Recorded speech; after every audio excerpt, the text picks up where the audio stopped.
My parents mocked me as a failure while showering my brother with praise, until I revealed I was the CFO of a Fortune 500 company. They couldn't believe it, and the look on their faces, unforgettable. Stick with me while I share my story, and if it touches you, don't forget to support our channel by hitting that subscribe button, dropping a like, and sharing it with the people you care about. I'm Alara Whitman, and for most of my life, I felt like I could never measure up. My parents, Richard and Linda, always had this way of looking at me with disappointment, comparing me to my brother Tobias. He was everything they loved, handsome, confident, successful in school, and always getting praised for it. Every time I tried to share my achievements, or even just my dreams, it felt like they barely noticed. Meanwhile, Tobias could do almost anything, and my parents acted like he was perfect. Growing up in that shadow hurt more than I can explain. I remember sitting at the dinner table, silently watching them light up over Tobias's stories while ignoring the things I had accomplished.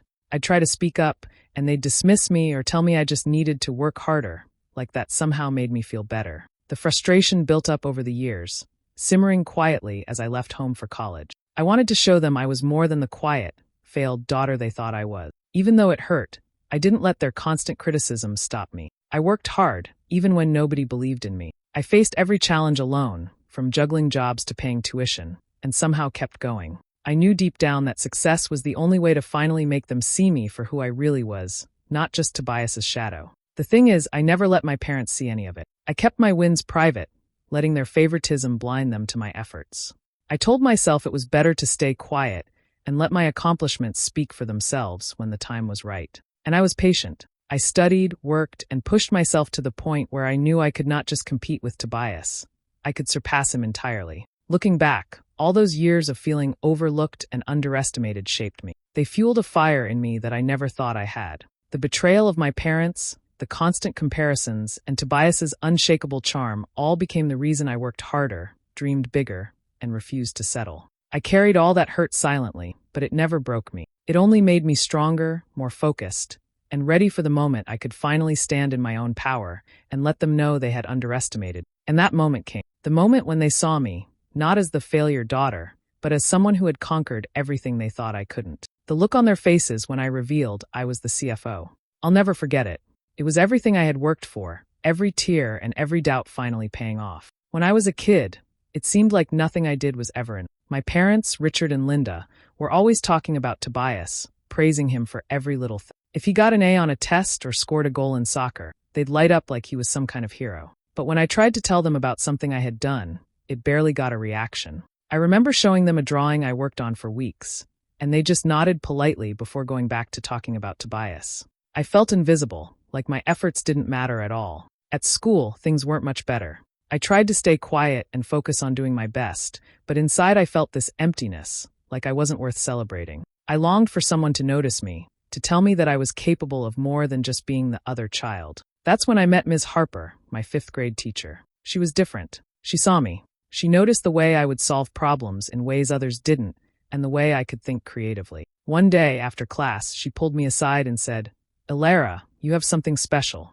Don't let anyone make you believe otherwise." I had never heard anything like that from an adult before. Ms. Harper encouraged me to dream bigger and not be afraid to try new things, even if my parents didn't approve. She gave me books to read, extra puzzles to solve, and told me to always ask questions, even if others laughed. With her help, I started believing in myself, slowly building a quiet confidence that my parents had never given me. But at home, the comparisons didn't stop. Tobias got trophies for soccer and awards for school projects, and my parents would display them proudly, while I was left in the background. Sometimes they would say things like, "Why can't you be more like your brother?" Or, "You need to try harder if you want to succeed." Each comment cut deep, making me feel small and unworthy. I loved my brother, but I also hated that I always had to measure up to him and that my parents couldn't see who I truly was. Those years were hard, and I often cried in my room, wondering if I would ever be enough. But Ms. Harper's belief in me stayed like a tiny spark. Whenever I doubted myself, I would remember her words and feel a little stronger. She became my secret anchor, the person who reminded me that I could achieve something great, even if my parents couldn't see it yet. Looking back, those early years of feeling overlooked and invisible taught me something important. Pain can be a quiet teacher, and the people who notice your worth can change everything. Ms. Harper gave me hope when I had none, and because of her, I began to dream of a life where I wouldn't just be Tobias's shadow, I could shine on my own. After high school, I left home and moved to Chicago to attend business school on a scholarship. It was exciting at first, but the reality of living on my own hit me hard. I worked long hours at a cafe just to pay rent and buy groceries. Sometimes, I would get home so late that I fell asleep over my textbook. My professors were tough, and some didn't seem to notice how much effort I was putting in. Every exam and project felt like climbing a mountain, and there were days when I wanted to give up. Meanwhile, I would hear from home updates about Tobias. He had won another award or gotten praised by my parents for some new achievement. Richard and Linda's letters and phone calls were always full of excitement, while my own struggles were barely mentioned. Hearing about Tobias thriving while I barely got by made my chest ache. I felt like I was constantly fighting for my worth, and the comparison haunted me. But even on my worst days, I refused to let their favoritism stop me. I poured every bit of energy I had into my studies and my work. I wanted to prove to myself first, more than anyone else, that I could rise above the way they had treated me. I kept a journal where I wrote about my dreams, my plans, and everything I wanted to accomplish. Each entry reminded me why I was working so hard and fueled my determination to succeed. Some nights, I would sit in my small apartment, exhausted from work and classes, and imagine the moment I could finally show my parents that I was capable of great things too. I pictured Tobias's surprised face, my parents' shocked expressions, and the quiet satisfaction I would feel. Those thoughts became my motivation. Even though I felt lonely and tired, I learned to rely on myself. I became disciplined, persistent, and strategic. I realized that my worth didn't depend on Tobias or my parents' approval. It depended on my own effort and courage to keep going. Each challenge, whether it was balancing work and school or handling a professor who doubted me, was a step toward building the life I dreamed of. By the time I finished my first year, I could see that my hard work was paying off. I wasn't just surviving, I was learning how to excel despite the obstacle. The sting of favoritism didn't disappear, but it became fuel instead of a weight. Every late night, every low paycheck, every moment of struggle was turning into something greater. I had a quiet promise to myself. One day, I would rise so high that no one could ignore me, and I would finally be seen for who I truly was. That promise kept me going, even when life felt unfair. It was my secret drive, my personal mission to outshine expectations and prove that the overlooked daughter could achieve more than anyone ever imagined. After graduating from business school, I landed my first job at a large corporation in Chicago. It wasn't glamorous at first. I spent long hours learning the ropes, handling tedious reports, and making coffee runs, all while trying to understand how the company really worked. It felt like every step forward required twice the effort, and sometimes I wondered if I could really make it. But I refused to let those doubts stop me. Early on, I met Michael Stover, a colleague a few years older than me. He noticed I had ideas and potential that others overlooked. He encouraged me to speak up in meetings, to take on projects that seemed too big for someone like me, and to trust my instinct. Michael became a steady source of support, reminding me that I had the talent and intelligence to succeed even when others doubted me. Over time, our friendship grew, and I realized I could rely on someone who genuinely believed in me. Despite his support, I faced constant challenges at work. Many colleagues underestimated me because I was young, female, and quiet. Some bosses assumed I couldn't handle important responsibilities. It stung every time someone dismissed my suggestions or talked over me in meetings. But instead of letting it break me, it fueled a quiet fire inside. I wanted to show that I was capable, not just for myself, but for all the times my parents and Tobias had made me feel invisible. I learned to be strategic. I carefully took on projects that would challenge me and build my skills, making connections with people who could help me grow. I stayed late, asked thoughtful questions, and studied every aspect of the business. Slowly, I started getting recognition. I led small teams, then larger ones, and my bosses began to notice my results. I was quietly building a career that my family had no idea about, preparing for the day I could prove that their judgments had been wrong. Even as I climbed the corporate ladder, I struggled with my own feeling. Part of me wanted to succeed just for myself, to feel proud of my achievements without anyone else's approval. But another part of me craved the satisfaction of showing my parents that I wasn't the failure they had always claimed I was. I balanced these feelings carefully, focusing on my work, but letting the thought of proving them wrong push me further. There were days when I felt exhausted, when the sexism and doubt around me seemed overwhelming. But Michael's encouragement and my own determination kept me going. I learned how to navigate office politics, how to take on challenges without attracting unnecessary attention, and how to make decisions that would benefit both my career and my growth as a leader. Every success, no matter how small, felt like a step closer to the life I had imagined. By the time I had been at the company for several years, I had transformed from the quiet, overlooked employee into someone who could lead with confidence. I had built skills, relationships, and a reputation that no one could ignore. And all the while, I kept it quiet from my family. They had no idea what I was accomplishing. Looking back, I realized that each struggle, each moment of being underestimated, had shaped me. It had taught me patience, strategy, and resilience. And it had reminded me that sometimes the best revenge isn't loud. It's quiet, steady, and unstoppable. I was determined to rise higher than anyone ever expected, and the thought of finally being recognized by those who had doubted me made every sacrifice worth it. When I went home for the holidays, nothing seemed to have changed. My parents still greeted Tobias with wide smiles and endless praise. The moment he walked into the room, they asked about his latest projects, his friends, and even his gym routine. When they turned to me, the questions felt colder, almost forced. They asked if I was still at that office job in Chicago, like it was nothing worth paying attention to. Every word reminded me that in their eyes, Tobias was the shining star, and I was just the background. Tobias enjoyed every moment of it. He would lean back in his chair with that smug grin, bragging about his accomplishments as if he were the only one in the family who mattered. And then he would turn to me with little jabs, mocking how I probably spent my days making copies or fetching coffee for my boss. He knew it cut deep, and my parents would laugh lightly, never stepping in to defend me. Their silence stung more than his arrogance. Still, I didn't let it show.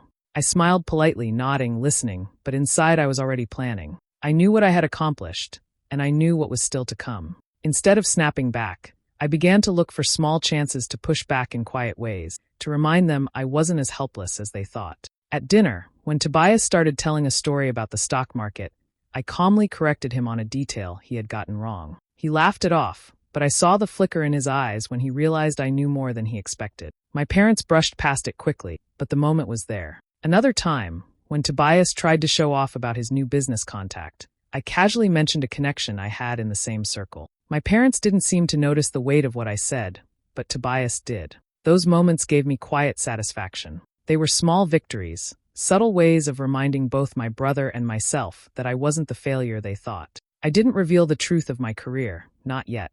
I wanted to wait until the right moment, the one that would leave them stunned and speechless. But until then, these little corrections and comments were my way of chipping away at the image they had built of me. Every visit home carried the same pattern: praise for Tobias, dismissal for me, and tension simmering under the surface.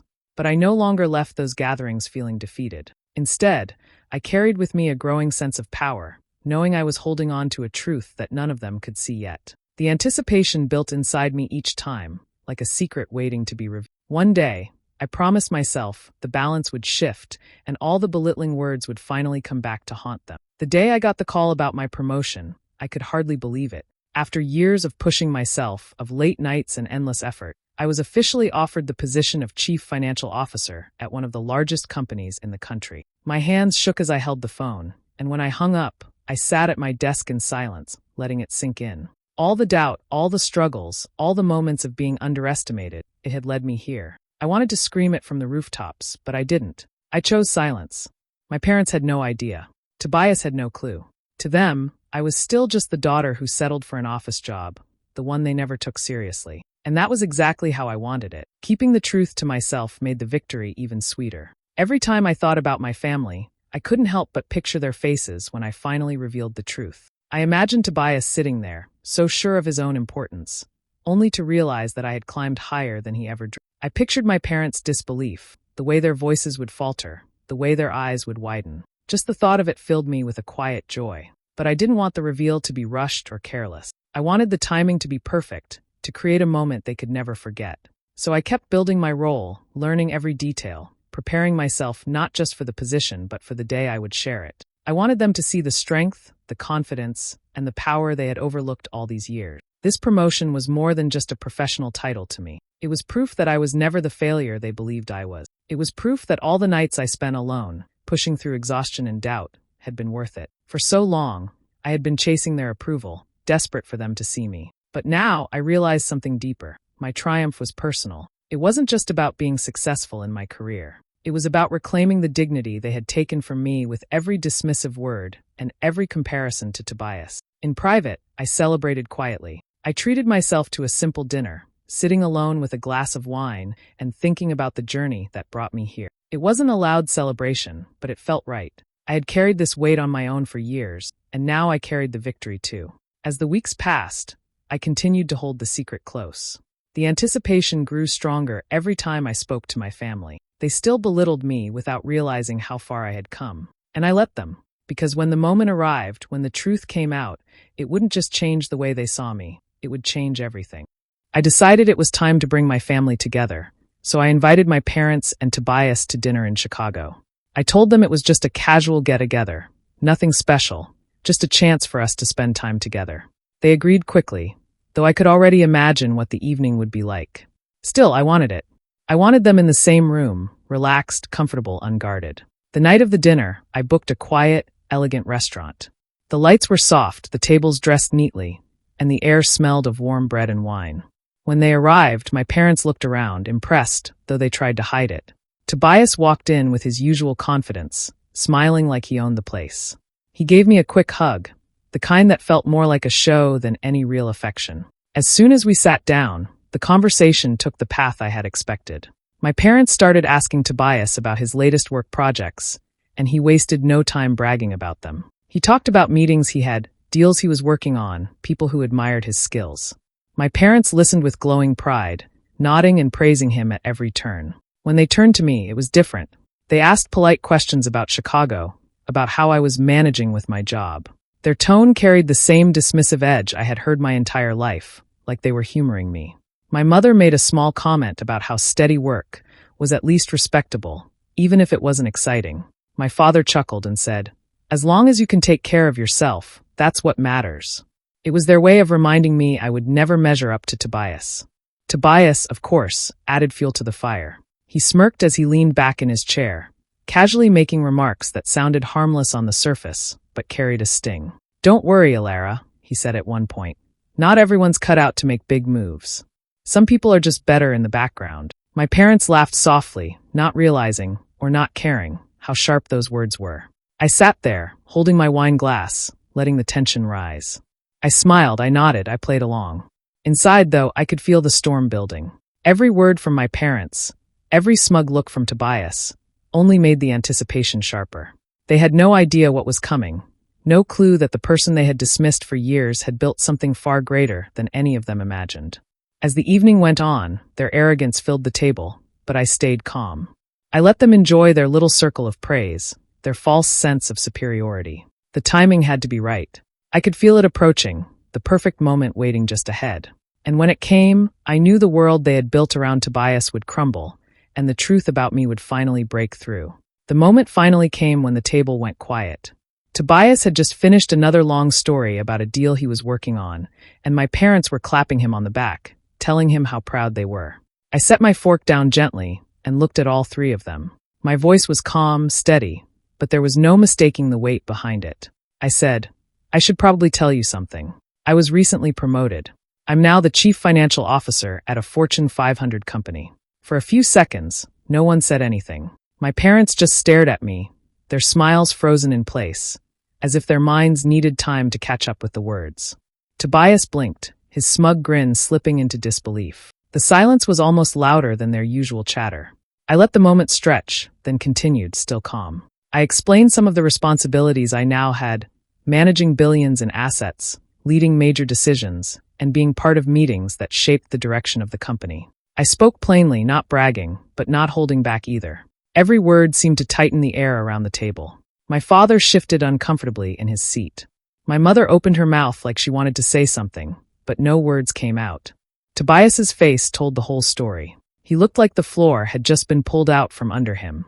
The same brother who used to mock me for being small, quiet, and unimportant now had to face the fact that I had surpassed him in every way. Inside, I felt my chest swell with emotion. I had dreamed of this moment for years, pictured it in my mind through sleepless nights and long workdays. Now it was real. I could feel tears threatening to rise, but I kept them back. I didn't want to cry in front of them, not out of weakness, but because I wanted this moment to be about strength. I didn't gloat. I didn't laugh or throw their old words back in their faces. I simply sat there, steady and composed, letting the truth sink in. Their shame spoke louder than anything I could have said. For once, they were the ones without answers, without clever remarks or comparisons. Tobias looked down at his plate, his arrogance gone. My parents exchanged uneasy glances, their pride in him suddenly overshadowed by their embarrassment. The daughter they had overlooked, dismissed, and mocked had climbed higher than they ever believed possible. I felt something lift inside me, a heavy weight I had carried since childhood. It wasn't just about the title or the paycheck. It was about finally being seen, finally proving that I was never the failure they claimed. Sitting there, calm and silent, I realized that their discomfort was my victory, and I didn't need to rub it in. The truth itself was enough. After the shock settled, my parents tried to regain control of the conversation. My father cleared his throat and said something about how titles don't mean everything, and how what really mattered was being happy. My mother nodded quickly, adding that Tobias had always been good at bringing joy to the family. It was clear they were scrambling, trying to downplay what I had just revealed, as if brushing it aside could erase the truth. But I wasn't a child anymore, and I wasn't going to let them push me into the shadows again. I looked them in the eyes and said quietly, "You've spent my whole life making me feel like I wasn't enough. No matter what I did, it was never good enough compared to Tobias. But I built this on my own. You didn't see me then, but you'll see me now." My words hung heavy in the air, and for the first time, they didn't have a quick answer. Tobias shifted in his chair, his usual confidence gone. He tried to laugh it off, but his voice cracked as he said, "I didn't mean anything by those jokes, Alara. You know how I am." I watched him struggle with his own pride, the arrogance he had carried for so long slipping away. He didn't give me a full apology, but the look in his eyes showed something I had never seen before, respect mixed with shame. The tension between us shifted in that moment. I took a breath and made it clear that things would be different from now on. I told them I would no longer tolerate their constant comparisons, their subtle digs, or their blind favoritism. "If you want me in your lives, you will treat me with respect," I said. My voice was firm, steady, and final. There was no anger in it, just truth. The silence that followed was thick, almost painful. My parents looked at each other, uncomfortable and uncertain. For once, they couldn't turn to Tobias to make things right. They had to face the reality of what they had done all those years, and I didn't let them off the hook. As I sat there, I felt a wave of mixed emotions. Triumph, because I had finally spoken the words I had carried for so long. Relief, because I had broken free from their hold over me. But also sadness, because nothing could erase the years of feeling unloved, the childhood spent chasing their approval that never came. Those years were gone forever, and a part of me grieved for the girl I had been, the girl who only wanted her parents to see her. Still, I knew I had taken back my power. I wasn't the forgotten daughter anymore. I was strong, successful, and finally standing on my own terms. Whatever happened next, they would never again mistake me for less than what I was, and that truth gave me peace. When the night finally ended, I walked out of that restaurant with my head held high. For the first time in my life, I felt completely free from the weight of my parents' judgment. Their voices, their comparisons, their endless praise for Tobias no longer had power over me. I had faced them, told my truth, and set my boundaries. The chains I had carried for years were broken.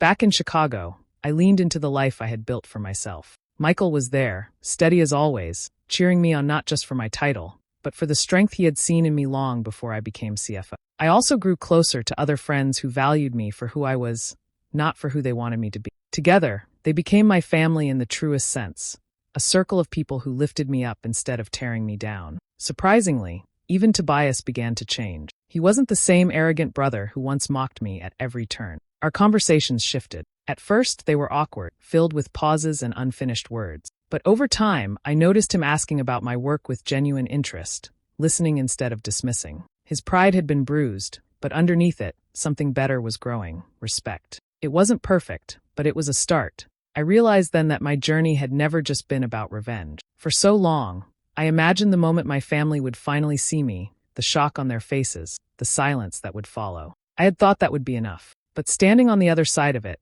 I understood something deeper. My success wasn't about proving them wrong. It was about proving myself right. It was about reclaiming the worth I had always carried inside, even when no one else acknowledged it. The girl who once cried in her room because she felt invisible was gone. In her place stood a woman who knew her value, who didn't need her parents' praise to feel whole. I didn't just rise in my career. I rose above the pain of being overlooked. That was the real victory. As I moved forward, I carried that strength with me. Every challenge ahead felt less intimidating because I had already faced the hardest battle, the battle to believe in myself. And I had won.